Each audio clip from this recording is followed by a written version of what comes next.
জপ মানে কি? মন্ত্র মানে কি? বীজ মন্ত্র মানে কি? জপ মানে হল ঈশ্বরের কোনো বিশেষ মূর্তি, যিনি আমার ইষ্ট দেবতা, তার নাম বা মন্ত্র পুন আবৃত্তি করার নাম জপ। মন্ত্র মানে হল যা আমাদের মনকে বাইরের জগৎ থেকে টেনে এনে ভগবৎ পাদপদ্মে ধরে রাখে।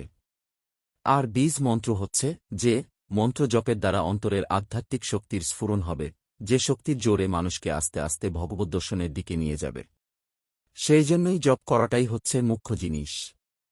জপের ভিতর যে বীজমন্ত্র, তার মধ্যে তোমার সমস্ত আধ্যাত্মিক শক্তি আছে। জপ না করলে সেই শক্তির স্ফুরণ হবে না। সেই জন্য শুধু 108 বার জপ করলে কি করে এগোনো যাবে? বেশি জপ করতে হবে। কিন্তু অনেকেরই হয়তো সংসারের নানা কাজের জন্য বেশি সময় থাকে না। তাদের জন্য বলা হয়েছে, সবসময় তোমরা মনে মনে জপ করো। তোমাদের কাজকর্মের ভিতরে মনে মনে জপ করো। আমাদের সংসারের কাজকর্মের সঙ্গে সঙ্গে ভগবানের নাম নিতে হবে, মনে মনে স্মরণ করতে হবে। এটা যদি করতে পার, তবে কম সময়ের জন্য জপ করলেও পূরণ হয়ে যাবে। দীক্ষা নিয়ে 108 বার জপ করব, তার জন্য দীক্ষা নয়। তোমাদের জপ করতে হবে সবসময়। এছাড়া আর একটা জিনিস হচ্ছে, আমরা যতই ধর্মজীবন যাপন করি, আমাদের সংসারের প্রতি টান থাকে, তাহলে বেশি এগোনো যাবে না। আমাদের বৈরাগ্য অবলম্বন করতে হবে। বৈরাগ্য অবলম্বন করতে গেলেই প্রথমে বিচার করতে হবে। বিচার করে আমরা দেখব সংসারের কোনো কিছুই স্থায়ী নয়, সবই নশ্বর। অতএব যিনি সর্বদা আছেন সেই ভগবানকে আমাদের পেতে হবে। যখন মনে এই ভাবটি ওঠে, তখনই আমাদের ধর্মজীবনের পক্ষে সুবিধা।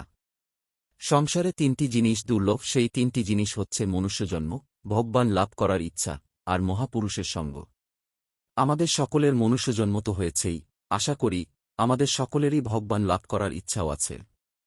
যারা মহাপুরুষের সংস্পর্শে আসতে পারেননি, তারা কথামিত পড়লে ঠিক সেই মহাপুরুষ সঙ্গ, সাধুসঙ্গ পাবেন। যদি ধীরভাবে কেউ কথামিত পড়ে কোনো একটা দিনের ঘটনাকে ধ্যান করে, তবে সে ঠিক দক্ষিণেশ্বরে চলে যাবে, ঠাকুরের ঘরে, আর ধ্যানে বসে সে ঠাকুরের কথাই শুনবে। ঠিক এইভাবে চিন্তা করতে হবে। এইভাবে যদি হয় তবেই সাধুসঙ্গ হয়ে গেল। রাজা মহারাজ বলতেন, তোমাদের এক কথায় ব্রহ্মজ্ঞান দিচ্ছি আমি।